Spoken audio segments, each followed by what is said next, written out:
हमारे साथ ये कुछ युवा जुड़े हुए हैं। हम कृषि कानून बिल पे जिस तरह से प्रधानमंत्री नरेंद्र मोदी ने ये बिल वापस लिया है, कुछ हम चर्चा करेंगे उनसे और उनकी प्रतिक्रिया जानेंगे कि इस बिल के बारे में वो क्या जानते हैं और उनकी खुद की पर्सनल राय क्या है इस मुद्दे पे। सबसे पहले मैं आपका नाम जानना चाहूँगा। यादव कमल। इनका नाम कमल है। कमल कहाँ से हैं आप? गोरखपुर। गोरखपुर से कमल है।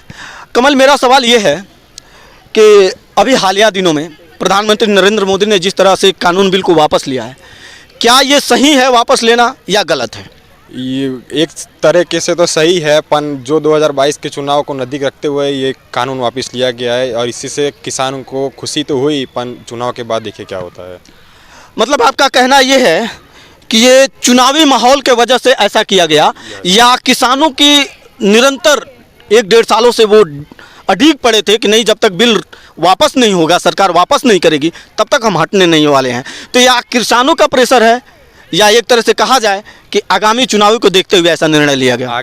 आगामी चुनाव को देखते हुए निर्णय लिया गया। अच्छा, जैसा कि इनका कहना है कि आगामी चुनाव को देखते हुए ऐसा निर्णय लिया गया और प्रधानमंत्री नरेंद्र मोदी और भाजपा सरकार चुनाव के मद्देनजर देखते हुए इस बिल को वापस लेने पर मजबूर हुआ। हमारे बीच एक और युवा हैं। आपका नाम? सिंह विवेक। विवेक कहाँ से हैं आप? आजमगढ़, उत्तर प्रदेश। विवेक आजमगढ़ उत्तर प्रदेश से है। विवेक, मेरा सवाल ये है, जो उपचुनाव हुआ है अभी हालिया दिनों में और कई राज्यों में बीजेपी को बड़ा बुरा प्रदर्शन देखने को मिला उपचुनाव में, जहां उनकी सरकार थी राज्य सरकार, वहां भी वो अपने उपचुनाव में जीत नहीं हासिल कर पाए।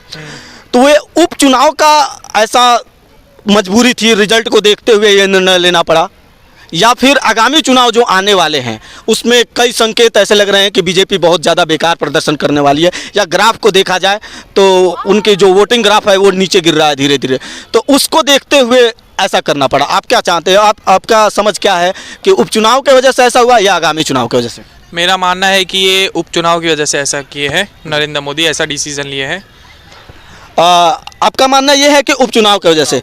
अब मैं ये पूछ रहा हूँ कि ये जो बिल वापस लिया गया, ये बिल किसानों के हित में था या नहीं था? ये उनके हित में नहीं था जो लिया गया। अच्छा, मैंने आपका कहना ये है कि वो किसानों के हित में नहीं था। मैं ये पूछ रहा हूँ कि किसानों के लिए बहुत साल ऐसे गुजर गए जो सिर्फ हर एक नेता और राजनेता सिर्फ जब सत्ता में आते हैं या चुनाव होने से पहले वादा तो करते हैं कि हम किसानों के लिए बहुत कुछ करेंगे, लेकिन जैसे सत्ता में आ जाते हैं वो किसानों के लिए बस एक वादा ही रह जाता है। लेकिन किसानों के नाम पे जो राजनीति होती है, बाद में जब उनके पे कुछ करने के लिए कोई सरकार तैयार होती है तो वो या तो कर नहीं पाती है या तो करना चाहती है, तो इस तरह से हो नहीं पाता है और लोग सरकार समझा नहीं पाती है। तो यहाँ बीजेपी सरकार किस मायने में फेल हुआ, ये आप बता सकते हैं? लोगों को, किसानों को समझा नहीं पाए या उनका जो बिल था वो जल्दीबाजी में बिल पास करा लिया गया?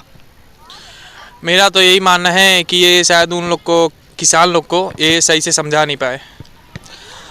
जैसा कि इनका मानना है कि बीजेपी सरकार जो बिल लेके आई थी किसानों को समझाने में असमर्थ रही, जिससे किसान संतुष्ट नहीं नजर आए और इस किसान को और इस बिल को मजबूरी बस बीजेपी सरकार को वापस आना पड़ा। आपका नाम? अमन दुबे। अमन, मैं ये पूछ रहा हूँ कि ये जो बिल है जी अभी वापस ले लिया गया गुरु पूर्णिमा के दिन, जी जी ये बिल किसान और सरकार, ये दोनों के बीच में एक रस्साकसी वाली मैटर आ गई थी। न किसान झुकना चाहते थे और न सरकार, क्योंकि आप सभी लोग जानते हैं कि देश के यशस्वी प्रधानमंत्री नरेंद्र मोदी भी अपने निर्णयों पर अडिग रहना जानते हैं। ऐसा क्या कारण है कि जिससे उनको ये बिल को वापस लेना पड़ा? जी, देखिए, किसान और सरकार के बीच में बहुत सी तनाव हो गया था। रोज़ ट्रैक्टरों की रैलियां निकलती थी, हमारे कई प्रोटोकॉल तोड़ दिए गए, लाल किला पे हमारे जो देश का एक स्वाभिमान है उस पे चढ़ के बहुत सारे नारेबाजी हुए, इंडियन फ्लैग का अपमान हुआ। तो ऐसे कई सारे कारण बस थे जिसकी वजह। यानी आपका ये कहना है कि किसानों ने जिस तरह से ये आंदोलन किया जी जी वो सही नहीं था, उनका रवैया गलत था। आपका कहना यह है कि रवैया उनका गलत है, इस तरह नहीं करना चाहिए? जी जी बिल्कुल। तो आप सरकार के समर्थन में हैं कि सरकार जिस तरह से किसान बिल लाया था वो किसानों के हित में था जी जी। और किसान सरकार के लिए जी। जिस तरह से वो आंदोलन बार बार कर रहे थे जी। वो काफ़ी गलत था। हाँ, बहुत काफ़ी हद तक ज़्यादा गलत था। तो ये जो बिल वापस लिया गया है जी वो आपके नज़र में सही नहीं है? जी, नहीं लगता मुझे कि सही है ये। तो कुछ बताएंगे कि आखिर किसान किस वजह से असंतुष्ट थे? आखिर क्या कारण रहा कि देश के प्रधानमंत्री को भी झुकना पड़ा किसानों के आगे? जी, अब जैसे देखिए पेट्रोल डीजल के भाव गवर्नमेंट तय करती है, इसीलिए हम जो किसान अपना अन्न उगाते हैं उसका प्राइस, उसका रेट किसान खुद फिक्स करे। अच्छा, एक सवाल और है, मैं आखिरी सवाल आपसे पूछूंगा कि ये चुनावी राजनीतिकरण है जी। या किसानों का दबाव था? ये चुनावी राजनीतिकरण है। उत्तर प्रदेश के चुनाव, पंजाब के चुनाव या फिर कहीं और? उत्तर प्रदेश, क्योंकि उत्तर प्रदेश 22 करोड़ जनता की आबादी है, वहाँ पे ज़्यादा वोट बटोरे जा सकते हैं और वहाँ से बहुत सारे दिग्गज नेता ये लोग जो है इनके पार्टी में शामिल हो सकते हैं। जिस तरह अमन ने बताया कि उत्तर प्रदेश के चुनाव के मद्देनज़र बीजेपी सरकार काफ़ी दबाव में थी और तमाम लोग जानते हैं कि दिल्ली की दरवाज़ा उत्तर प्रदेश की राजनीति से ही खुलती है। अगर जिस पार्टी ने उत्तर प्रदेश की राजनीति को अपने हाथों से गंवा दिया वो दिल्ली की सीटें गंवा दिया। हमारे बीच एक और युवा हैं, हम युवाओं की आवाज़ बन के आए हैं और युवाओं से ही जानना चाहेंगे क्योंकि देश का भविष्य आने वाले युवा ही तय करते हैं और नरेंद्र मोदी को जिस तरह से पूर्ण बहुमत मिली, सत्ता में लाए, उसमें सबसे बड़ी अगर किसी का योगदान है तो हमारे देश के युवाओं का योगदान है। इसलिए हम जानबूझ के आज युवाओं के ही बीच में आए हैं कि नरेंद्र मोदी की छवि, किसानों की एक तरह से ज़बरदस्त प्रदर्शन और नरेंद्र मोदी और ये मजबूत सरकार को झुकना, इनके राय में क्या है। तो सबसे पहले मैं यह जानूंगा कि आपका नाम क्या है? अमित प्रसाद, मैं बिहार से हूँ, नालंदा ज़िला से। अमित हैं, बिहार से हैं और नालंदा से हैं। अमित, आप काफ़ी युवा हैं, अभी पढ़ रहे होंगे मैं उम्मीद करता हूँ, फिर भी राजनीति की मुद्दा है, लेकिन आपकी समझ जितना है आप बताइएगा।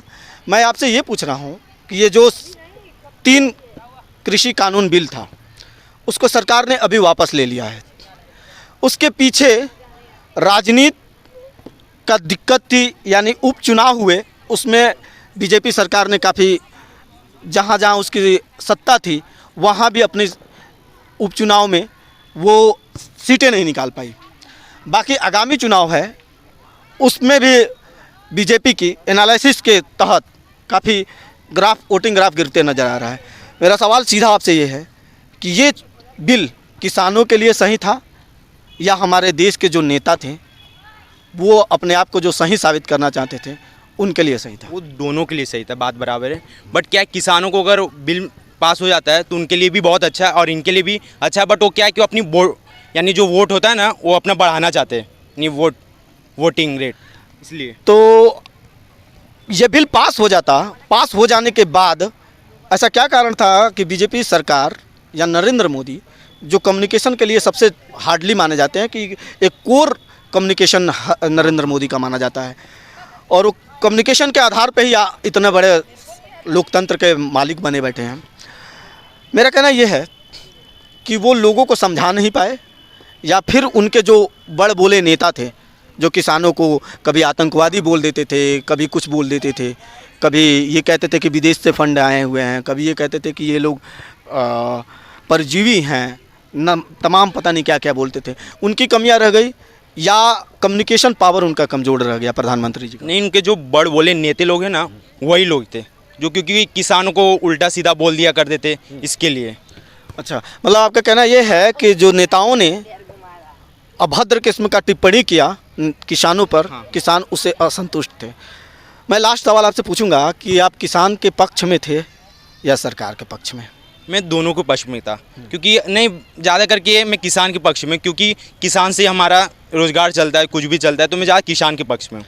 जिस तरह से किसान आंदोलन हुआ, किसान आंदोलन का जो तरीका था वो सही था या सरकार ने जिस तरह से किसानों पर दबाव बना के उस आंदोलन को ख़त्म करने की कोशिश किया वो सही था? नहीं, किसान का तरीका सही था, क्योंकि उनको न्याय नहीं मिल पा रहा था, तो मजबूरी में लेना पड़ता है। कोई भी कारण अगर कुछ नहीं होता है तो कुछ कानून भी कभी तोड़ना पड़ता है, तो यानी वो किया तो सही किए अपने। अच्छा, आपको नहीं लगता कि इस देश में संविधान और नियम और जो कानून है और एक हमारे पास न्यायपालिका एक इतनी सुप्रीम कोर्ट जैसा न्यायपालिका है जहाँ सभी की सुनवाई होती है, तो हमें इस तरह से अभद्र, जिस तरह से नेताओं ने अभद्र टिप्पणी किया, उस तरह से किसानों ने भी कुछ प्रदर्शन किए गलत। तो नहीं, कुछ गलत तो नहीं किए, बट हाँ कुछ किए गलत, बट उनको भी अन्याय मिला इसलिए उन्होंने किया। मजबूरी में कोई करना पड़ता है जब न्याय नहीं मिलता है तो। जैसे कि हमारे युवाओं का प्रतिक्रिया है कि किसान और सरकार दोनों अपने अपने जगह पे काफ़ी अच्छे थे, लेकिन किसान और सरकार में या तो सरकार किसानों को समझा नहीं पाई या किसान सरकार के ये नियम और कानून से संतुष्ट नज़र नहीं आए। आपका नाम? मेरा नाम इजराइल अली है। कहाँ से? मैं यूपी से हूँ, गोरखपुर। ये भी उत्तर प्रदेश के नौजवान हैं। उत्तर प्रदेश की धरती है वो राजनीति की धरती मानी जाती है, क्योंकि उत्तर प्रदेश और बिहार से ही राजनीति की शुरुआत होती है। सबसे पहले मैं सीधा सवाल आपसे ये करूँगा कि ये जो बिल थी प्रधानमंत्री नरेंद्र मोदी ने वापस ले लिया है, ये किसानों के हित में थी या सरकार अपने दबाव में ज़बरदस्ती किसानों को झुकाने के लिए तैयार थी और पूंजीपतियों के हाथ में सब कुछ देने के तैयार थी? ये अभी किसी कानून को वापस लेने का ऐलान किए हैं। अभी तो ये संसद में बिल जाएगी, फिर ये वहाँ पे वोटिंग होगा, उसके बाद ये वापस होगी। और ये वापस होगी तो हम लोग को सबसे बड़ी खुशी होगी कि ये बिल वापस हो, कि ताकि किसानों को जो उचित है वो उन लोग को उचित मूल्य मिले। और देश के प्रधानमंत्री नरेंद्र मोदी टीवी पे आके एक सिर्फ ऐलान किए हैं, जबकि संसद में जाके और उसको पूर्ण रूप में जिस तरह से कानून बनाया गया है उसी तरह से रद्द कराया जाए। यही आपका कहना है या कुछ और? नहीं, यही है कि अभी वो कैंसिल का आदेश जो किए हैं वो सांसद से जैसे यानी आपको देश के प्रतिष्ठित प्रधानमंत्री के टीवी पे आके जो उन्होंने अपनी बात और राय रखा उस पर भरोसा नहीं है? भरोसा तो है, लेकिन ये है कि ये तो एक्सटेंड हो सकता है ना, 1 महीना 2 महीना। अभी संसद आने वाली है, अभी संसद में बिल जाएगा, फिर वहाँ पे पास होगा, पास होने के बाद ये होगा ना। अभी तो बस वो ऐलान किए हैं, अभी कैंसिल हुआ नहीं है ये बिल। अच्छा ये बताइए, किसानों का दबाव था या उपचुनाव का दबाव था या आगामी चुनाव का, जिस तरह से देख के बीजेपी के ग्राफ डाउन हो रहा है उसके मद्देनज़र ऐसा किया गया? ये तो उपचुनाव और किसानों दोनों का दबाव था, क्योंकि अभी कुछ जगह पे उपचुनाव हुआ जिससे अपने भाजपा की सरकार जहाँ पे वहाँ पे उपचुनाव कराई, उसके बाद उपचुनाव का नतीजा देखते हुए और ये किसानों का अभी तक ये जो शांतिपूर्व से जो आंदोलन कर रहे थे, ये नतीजा देखते हुए किसान दबाव में आके और एक कृषि कानून को वापस लेने का निर्णय लिया है। अभी मेरा सवाल ये है आपसे कि किसानों पर राजनीति तो सब करते हैं, जब भी चुनाव आता है किसानों की बात ज़रूर एक प्रमुख मुद्दा रहता है, लेकिन जब किसानों के लिए कुछ करने का जब नंबर आता है तो आखिर कौन ऐसा आदमी होगा या कौन ऐसा प्रधानमंत्री होगा जो एक अडिग निर्णय लेगा? आखिर में जब नरेंद्र मोदी जैसे प्रधानमंत्री, जिनको कहा जाता है कि एक सशक्त नेता हैं, अपने बातों पर अडिग रहते हैं, उनको जब किसानों ने झुका दिया तो फिर किसानों के लिए अगर कुछ रिफॉर्म करना हो तो कौन करना चाहेगा? तरीका गलत था या इनका रवैया गलत था? नहीं, जिसके हित के लिए बात की जाए तो वो उस आदमी को शामिल करके उसके हित के लिए बात की जाए तो वो अच्छा रहेगा। अच्छा, आपको कहना ये है कि किसानों का जो संगठन है उससे बात करने के बाद ये बिल अगर लाया गया होता तो शायद अच्छा होता? हाँ, तब अच्छा होता। यानी बीजेपी सरकार जो ये बिल लेके आई वो जल्दीबाजी में बिल लेके आई? हाँ, जल्दीबाजी में लेके आई। और ये जो किसान हैं, एक्चुअल तो किसान अपना ही हाल जानते हैं। किसानों के साथ विचार विमर्श करना चाहिए और उनको भी एक कानून को पहले समझाना चाहिए उन लोगों को। अगर वो एग्री होते हैं तो फिर इसको संसद में ले जाना चाहिए। ये तो सरकार सीधे संसद में ले गई, किसी किसान से उतना तो बात की नहीं। फिर अगर ये किसान अपील कर रहे हैं तो वो सरकार अब ये किसी कानून लाई है किसानों के फ़ायदे के लिए। सरकार का ये मानना है कि ये कानून है, कृषि कानून है किसानों के फ़ायदे के लिए, लेकिन किसान इसे एक्सेप्ट नहीं कर रहे हैं, किसानों को इसमें नुकसान है। तो मेरा मानना ये है कि आप जिसके लिए फ़ायदे के लिए लेके जा रहे हो, अगर वो एक्सेप्ट नहीं कर रहा है तो फिर कानून क्यों बनाने का? अच्छा, आखिरी सवाल आपसे, ये बिल वापस ले लेने के बाद क्या नरेंद्र मोदी जी की और भाजपा सरकार आगामी चुनाव में कुछ अच्छा रिजल्ट लेके आ पाएगा या फिर ये परिणाम उल्टा पड़ जाएगा उनके लिए? अभी देखो, राजनीति के बारे में तो नहीं बोल सकते, लेकिन मेरा जो अनुमान है इससे तो यही लगता है कि बस किसानों को अपने ओर लुभाने के लिए अभी ऐलान किए हैं कि किसान जैसे अभी उपचुनाव हुआ उसके नतीजा देखते हुए जो सरकार के बीच में जो खलबली मची है, जो हार को देखते हुए इसके लिए आश्वासन दिया गया है कि वो कृषि कानून बिल कैंसिल कर रहे हैं अभी। धन्यवाद। जैसा कि युवाओं का यहाँ सभी लोगों के हमने प्रतिक्रिया जाना और युवाओं ने ये बोला कि महंगाई और उपचुनाव, आगामी चुनाव और किसानों का दबाव इस सरकार पर निरंतर बना रहा, जिसके वजह से 3 कृषि कानून बिल को प्रधानमंत्री नरेंद्र मोदी को वापस लेने पर मजबूर किया। कैमरामैन सुनील के साथ मैं योगेश कुमार, पब्लिक न्यूज़।